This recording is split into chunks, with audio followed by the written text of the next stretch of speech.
সিরিয়ার সঙ্গে সীমান্তবর্তী অসামরিক এলাকা দখল করে নিয়েছে ইসরায়েল।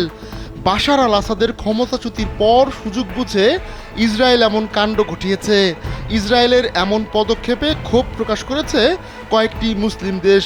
এ নিয়ে তারা কড়া ভাষায় কথাও বলেছে। তবে ইসরায়েলের সমর্থনে এগিয়ে এসেছে তার পশ্চিমা মিত্র কয়েকটি দেশ।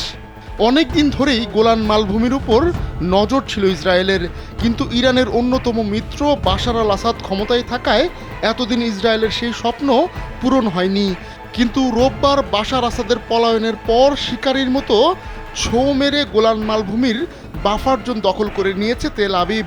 দেশটি বলছে নিজেদের নিরাপত্তার কারণেই ওই অঞ্চলের দখল নিয়েছে তারা। স্যান্ডেলিনা সো, রূপচর্চায় আভিজাত্য। তবে ইসরায়েলের প্রধানমন্ত্রী বেনিয়ামিন নেতানিয়াহুর কথায় ফুটে উঠেছে অন্য কথা। তিনি বলছেন এই অঞ্চল আজীবনের জন্য তাদেরই থাকবে।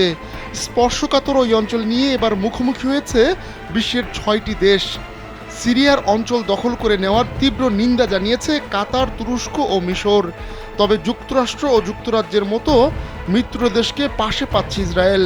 যদিও বেঁকে বসেছে ফ্রান্স। সিরিয়ার সার্বভৌমত্বের প্রতি সম্মান দেখিয়ে ওই অঞ্চল থেকে ইসরায়েলি বাহিনীকে প্রত্যাহার করতে আহ্বান জানিয়েছে প্যারিস। এ ঘটনায় নিন্দা জানানো অন্য মুসলিম দেশগুলোও একই ভাষায় কথা বলেছে। তবে তাতে কর্ণপাত করেনি ইসরায়েল। উল্টো সিরিয়ার রাজধানী দামেস্কের কাছাকাছি পৌঁছে গেছে নেতানিয়াহুর বাহিনী।